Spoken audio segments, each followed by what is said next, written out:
ಕೇವಲ ಒಂದಲ್ಲ ಎರಡಲ್ಲ, ಬರೋಬ್ಬರಿ 15 ಲಕ್ಷ ಕೋಟಿ ರೂಪಾಯಿಗಳ ಬೃಹತ್ ಹಗರಣ.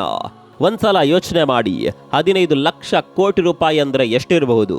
ನಿಮ್ಗೆ ಅರ್ಥವಾಗುವ ಹಾಗೆ ಹೇಳಬೇಕು ಅಂದರೆ, ಭಾರತ ಚಂದ್ರನ ಮೇಲೆ ಕಳಿಸಿದ ಚಂದ್ರಯಾನ ಮಿಷನ್ನಂತಹ ಬರೋಬ್ಬರಿ 2500 ಮಿಷನ್ಗಳನ್ನು ಕೇವಲ ಈ ದುಡ್ಡಿನಲ್ಲಿ ನಾವು ಚಂದ್ರನ ಮೇಲೆ ಕಳಿಸಬಹುದು. ಇಂಥದ್ದೊಂದು ದೈತ್ಯ, ತಲೆ ತಿರುಗುವಂತಹ ಹಣಕಾಸಿನ ಅಕ್ರಮದ ಆರೋಪ ಈಗ ನಮ್ಮದೇ ಬೆಂಗಳೂರಿನ ಒಂದು ದೊಡ್ಡ ಕಂಪನಿಯ ಮೇಲೆ ಕೇಳಿ ಬಂದಿದೆ. ಇದು ಕೇವಲ ಆ ಕಂಪನಿಯ ಕಥೆಯಲ್ಲ, ಬದಲಾಗಿ ಇದರಲ್ಲಿ ನಮ್ಮೆಲ್ಲರ ಜೀವ ವಿಮಾ ನಿಗಮ, ಹೌದು LICಯ ಹಣ ಕೂಡ ಸೇರ್ಕೊಂಡಿದೆ. ನಮ್ಮ ದುಡ್ಡು ಕೂಡ ಅಪಾಯದಲ್ಲಿದೆ. ಒಂದು ಕಾಲದಲ್ಲಿ ಜಗತ್ತಿನ ಅತಿ ದೊಡ್ಡ ಚಿನ್ನದ ರಿಫೈನರಿ ಕಂಪನಿಗಳಲ್ಲಿ ಒಂದು ಅಂತ ಹೆಮ್ಮೆಯಿಂದ ಕರೆಸ್ಕೊಳ್ತಿದ್ದ ಈ ಕಂಪನಿ ಇವತ್ತು ಕಟಕಟೆಯಲ್ಲಿ ನಿಂತು ಬೆವರುತ್ತಿದೆ. ಷೇರುಪೇಟೆಯಲ್ಲಿ ಒಂದು ದೊಡ್ಡ ಸುನಾಮಿಯೇ ಎದ್ದಿದೆ.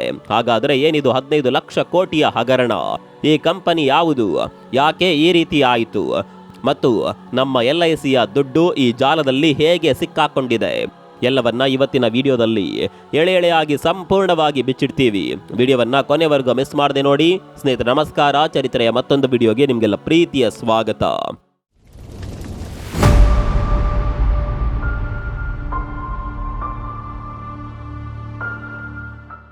ದಿನಾಂಕ ಜೂನ್ 4, 2026 ಅಂದು ಬೆಳಗ್ಗೆ ಷೇರುಪೇಟೆ ಓಪನ್ ಆಗ್ತಿದ್ದ ಹಾಗೆ ಒಂದು ಕಂಪನಿಯ ಷೇರು ದಿಢೀರನೆ ಪಾತಾಳಕ್ಕೆ ಕುಸಿಯುತ್ತೆ. ಬರೋಬ್ಬರಿ 5% ಕರಗಿ ಹೋಗಿ ಲೋವರ್ ಸರ್ಕ್ಯೂಟ್ ಹಿಟ್ ಆಗುತ್ತೆ. ಷೇರಿನ ಬೆಲೆ ಕೇವಲ 100 ರೂಪಾಯಿಗಳ ಹತ್ತಿರ ಬಂದು ನಿಲ್ಲುತ್ತೆ. ಈ ಕಂಪನಿಯ ಹೆಸರೇ ರಾಜೇಶ್ ಎಕ್ಸ್ಪೋರ್ಟ್. ಈ ಭೀಕರ ಕುಸಿತಕ್ಕೆ, ಈ ಸುನಾಮಿಗೆ ಕಾರಣವಾಗಿದ್ದು ಮಾರ್ಕೆಟ್ ರೆಗ್ಯುಲೇಟರ್ ಆಗಿರುವ ಸೆಬಿ ಹಿಂದಿನ ದಿನ ಹೊರಡಿಸಿದ ಒಂದು ಸ್ಫೋಟಕ ಆದೇಶ.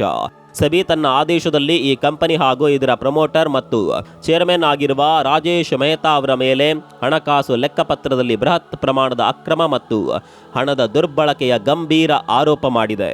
ಇದಾದ ತಕ್ಷಣ ರಾಜೇಶ್ ಮೆಹ್ತಾ ಅವರ ಮೇಲೆ ಕಂಪನಿಯ ಷೇರುಗಳಲ್ಲಿ ಯಾವುದೇ ರೀತಿಯ ವಹಿವಾಟು ನಡೆಸದಂತೆ ಮುಂದಿನ ಆದೇಶದವರೆಗೆ ನಿರ್ಬಂಧ ಹೇರಲಾಗಿದೆ. ಅಷ್ಟಕ್ಕೂ ಈ ರಾಜೇಶ್ ಎಕ್ಸ್ಪೋರ್ಟ್ ಅನ್ನೋದು ಯಾವುದೇ ಸಣ್ಣ ಪುಟ್ಟ ಕಂಪನಿ ಅಲ್ಲ. ಕಾಗದದ ಮೇಲಂತೂ ಇದು ಬೆಂಗಳೂರಿನ ಒಂದು ದೈತ್ಯ ಚಿನ್ನದ ಕಂಪನಿ.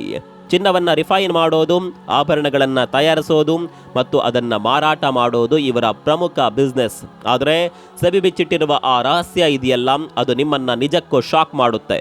ಸ್ನೇಹಿತರೆ, ಈ ಅಕ್ರಮದ ಗಾತ್ರ ಎಷ್ಟಿದೆ ಗೊತ್ತಾ? ಕಳೆದ 5 ವರ್ಷಗಳಲ್ಲಿ ಅಂದರೆ 2020-21ನೇ ಆರ್ಥಿಕ ವರ್ಷದಿಂದ 2024-25ರವರೆಗೆ ಬರೋಬ್ಬರಿ 15,15,000 ಕೋಟಿ ರೂಪಾಯಿಗಳ ಆದಾಯವನ್ನ ಕಾಗದದ ಮೇಲೆ ಸುಳ್ಳಾಗಿ ತಪ್ಪಾಗಿ ತೋರಿಸಲಾಗಿದೆ ಅಂತ ಸೆಬಿ ಆರೋಪಿಸಿದೆ. ಸೆಬಿಯ ಮಾತುಗಳಲ್ಲೇ ಹೇಳಬೇಕಂದ್ರೆ ಕಂಪನಿಯ 97% ಆದಾಯವು ಇನ್ಫ್ಲೇಟೆಡ್ ಆಗಿತ್ತು. ಅಂದರೆ ಅದು ಅಸಲಿ ಆದಾಯವಾಗಿರಲೇ ಇಲ್ಲ. ಒಂದೇ ಒಂದು ವರ್ಷದ ಉದಾಹರಣೆ ತೆಗೆದುಕೊಳ್ಳೋಣ. ಆರ್ಥಿಕ ವರ್ಷ 2021ರಲ್ಲಿ ಈ ಕಂಪನಿ ಬರೋಬ್ಬರಿ 2,58,000 ಕೋಟಿ ರೂಪಾಯಿಗಳ ಆದಾಯವನ್ನ ತೋರಿಸಿತ್ತು. ಆದರೆ ಇಲ್ಲೇ ನಿಮ್ಮ ತಲೆಗೆ ಒಂದು ದೊಡ್ಡ ಹುಳ ಬಿಡುತ್ತೆ ನೋಡಿ. ಒಂದು ಕಡೆ ಕಂಪನಿ ಪ್ರತಿ ವರ್ಷ ಲಕ್ಷಾಂತರ ಕೋಟಿ ರೂಪಾಯಿಗಳ ಬಿಸ್ನೆಸ್ ಮಾಡ್ತಿದೆ ಅಂತ ಲೆಕ್ಕ ತೋರಿಸ್ತಿದೆ.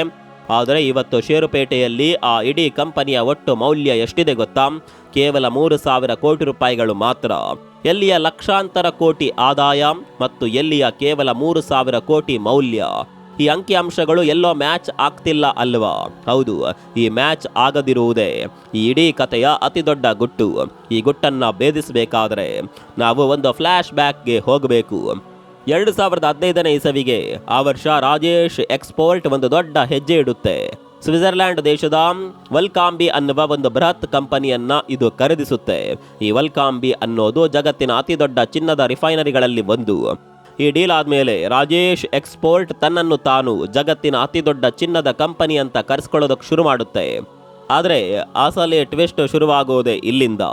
ಒಂದು ವೇಳೆ ವಾಲ್ಕಾಂಬಿ ನಿಜಕ್ಕೂ ಅಷ್ಟು ದೊಡ್ಡ ಲಕ್ಷಾಂತರ ಕೋಟಿ ವಹಿವಾಟು ನಡೆಸುವ ಕಂಪನಿ ಆಗಿದ್ರೆ ಅದು 2015ರಲ್ಲಿ ಕೇವಲ $400 ಮಿಲಿಯನ್ ಅಂದರೆ ಅಂದಾಜು 500 ಕೋಟಿ ರೂಪಾಯಿಗಳಿಗೆ ಹೇಗೆ ಬಿಕರಿ ಆಯಿತು? ಇಷ್ಟು ದೊಡ್ಡ ಮಟ್ಟದ ಆದಾಯ ಗಳಿಸ್ತಾ ಇದ್ದ ಕಂಪನಿ ಕೇವಲ 500 ಕೋಟಿಗೆ ಹೇಗೆ ಸಿಕ್ತು? ಇದನ್ನ ಅರ್ಥ ಮಾಡ್ಕೊಳ್ಳೋದಕ್ಕೆ, ಲೆಕ್ಕದ ಹಿಂದಿನ ಮರ್ಮವನ್ನ ಬಿಡಿಸಿ ಹೇಳೋದಕ್ಕೆ ಸೆಬಿ ಒಂದು ಅದ್ಭುತವಾದ ಟೋಲ್ ಪ್ಲಾಜಾ ಉದಾಹರಣೆ ಕೊಟ್ಟಿದೆ. ಗಮನವಿಟ್ಟು ಕೇಳಿ. ಒಂದು ಹೈವೇಯಲ್ಲಿ ಟೋಲ್ ಪ್ಲಾಜಾ ಇರುತ್ತೆ. ಆ ಟೋಲ್ ಪ್ಲಾಜಾ ಮೂಲಕ ಪ್ರತಿದಿನ ಸಾವಿರಾರು ಕಾರುಗಳು, ಲಕ್ಷಾಂತರ ರೂಪಾಯಿ ಬೆಲೆ ಬಾಳುವ ಲಕ್ಸುರಿ ವಾಹನಗಳು ಹಾದು ಹೋಗುತ್ತವೆ. ಆದರೆ ಆ ಟೋಲ್ ಪ್ಲಾಜಾದ ಮಾಲೀಕನ ನಿಜವಾದ ಆದಾಯ ಯಾವುದು? ಕೇವಲ ಆ ವಾಹನಗಳು ಕಟ್ಟುವ ಟೋಲ್ ಶುಲ್ಕ ಮಾತ್ರ, ಹೌದಲ್ವಾ? ಆ ವಾಹನಗಳ ಒಟ್ಟು ಬೆಲೆ ಆತನ ಆದಾಯ ಆಗೋದಕ್ಕೆ ಸಾಧ್ಯನಾ? ಖಂಡಿತ ಇಲ್ಲ. ಆದರೆ ಒಂದು ವೇಳೆ ಆ ಟೋಲ್ ಪ್ಲಾಜಾ ಮಾಲೀಕ ತನ್ನ ಕಾಗದ ಪತ್ರಗಳಲ್ಲಿ ನನ್ನ ಟೋಲ್ ಮೂಲಕ ಹೋದ ಎಲ್ಲ ಕಾರುಗಳ ಒಟ್ಟು ಮೌಲ್ಯವೇ ನನ್ನ ಆದಾಯ ಅಂತ ಬರೆದುಕೊಂಡ್ರೆ ಏನಾಗುತ್ತೆ? ಅವನ ಆದಾಯ ರಾತ್ರೋರಾತ್ರಿ ಆಕಾಶ ಮುಟ್ಟುತ್ತೆ, ಎಲ್ಲಿಗೋ ಹೋಗ್ಬಿಡುತ್ತೆ. ಆದರೆ ಆತನ ಜೇಬ್ನಲ್ಲಿರೋದು ಕೇವಲ ಆ ಚಿಲ್ಲರೆ ಟೋಲ್ ಕಾಸು ಮಾತ್ರ. ರಾಜೇಶ್ ಎಕ್ಸ್ಪೋರ್ಟ್ ಮಾಡಿದ್ದು ಕೂಡ ಅಕ್ಷರಶಃ ಇದನ್ನೇ ಅನ್ನೋದು ಸೆಬಿಯ ಆರೋಪ. ರಿಫೈನರಿ ಅನ್ನೋದು ಚಿನ್ನದ ಮಾಲೀಕನಲ್ಲ, ಬದಲಾಗಿ ಅವರು ಕೇವಲ ಬೇರೆಯವರ ಚಿನ್ನವನ್ನು ಶುದ್ಧೀಕರಿಸಿ ಅಷ್ಟೇ, ಅದಕ್ಕೊಂದು ಸಣ್ಣ ಶುಲ್ಕ ಪಡೆಯುತ್ತಾರೆ ಅಷ್ಟೇ. 2014ರಲ್ಲಿ ವಾಲ್ಕಾಂಬಿ ಕಂಪನಿಯ ರೆವೆನ್ಯೂ 38 ಬಿಲಿಯನ್ ಇತ್ತು. ಆದರೆ ಅದರ ನಿಜವಾದ ಲಾಭ ಕೇವಲ 33 ಮಿಲಿಯನ್ ಮಾತ್ರ ಇತ್ತು.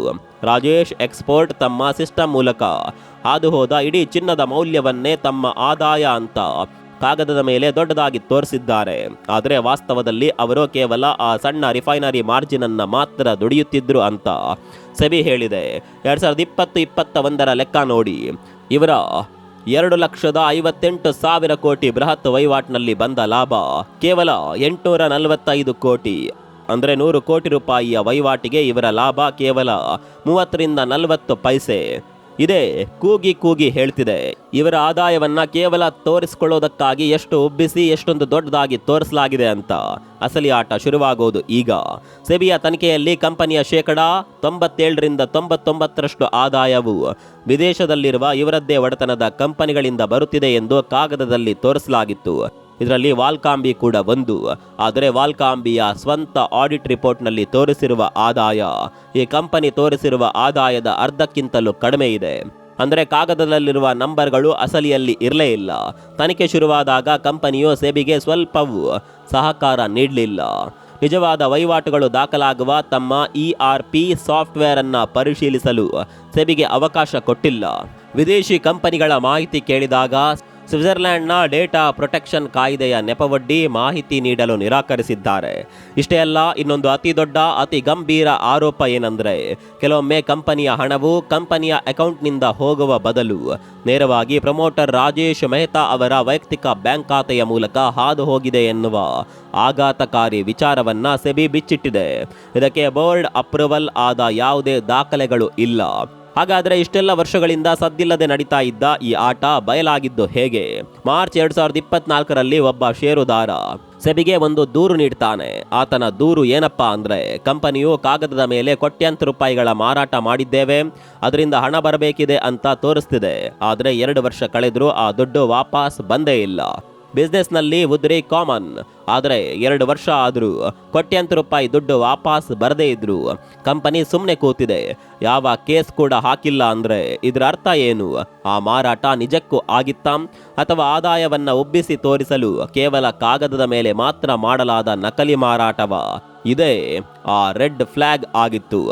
ಈಗ ಸೆಬಿ ಹೊಸ ಫಾರೆನ್ಸಿಕ್ ಆಡಿಟರ್ ಒಬ್ಬರನ್ನ ನೇಮಿಸಿದೆ. ಜೊತೆಗೆ ಈ ಕೇಸನ್ನ ಆಡಿಟರ್ಗಳ ಮೇಲೆಯೇ ನಿಗಾ ಇಡುವ ಸಂಸ್ಥೆ NFRAಗೂ ವಹಿಸಿದೆ. ಆದರೆ ಸ್ನೇಹಿತರೆ, ಇಲ್ಲಿ ನಮಗೇನು ಕಷ್ಟ, ನಮಗೇನು ನಷ್ಟ ಅಂತ ನೀವು ಕೇಳಬಹುದು.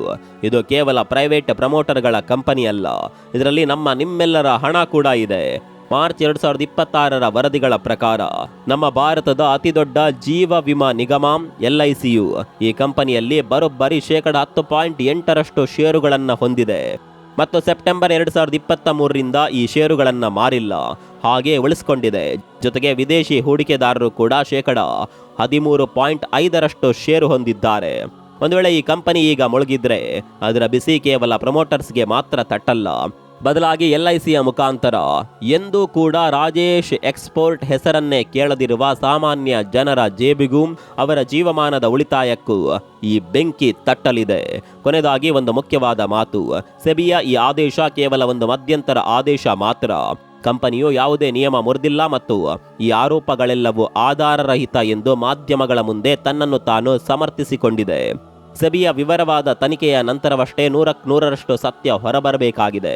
ಆದರೆ ಈ ಸಂಪೂರ್ಣ ಘಟನೆಯನ್ನು ನೋಡಿದಾಗ ನಮಗೆಲ್ಲರಿಗೂ ಹಳೆಯದೊಂದು ಗಾದೆ ಮಾತು ಅಕ್ಷರಶಃ ನೆನಪಾಗುತ್ತೆ. ಹೊಳೆಯುವುದೆಲ್ಲ ಚಿನ್ನವಲ್ಲ. ರಾಜೇಶ್ ಎಕ್ಸ್ಪೋರ್ಟ್ನ ಈ ಹೊಳಪಿನಲ್ಲಿ ನಿಜವಾದ ಚಿನ್ನ ಎಷ್ಟಿತ್ತು? ಮತ್ತು ಬರೀ ಕಾಗದದ ಹೊಳಪು ಎಷ್ಟಿತ್ತು ಅನ್ನೋದು ಮುಂದಿನ ದಿನಗಳಲ್ಲಿ ಗೊತ್ತಾಗಲಿದೆ. ಸ್ನೇಹಿತರೆ, ಈ ಬೃಹತ್ ಹಗರಣದ ಆರೋಪದ ಬಗ್ಗೆ ನಿಮ್ಮ ಅಭಿಪ್ರಾಯ ಏನು? ನಿಮ್ಮ ಪ್ರಕಾರ ಇಲ್ಲಿ ತಪ್ಪು ಯಾರದ್ದು?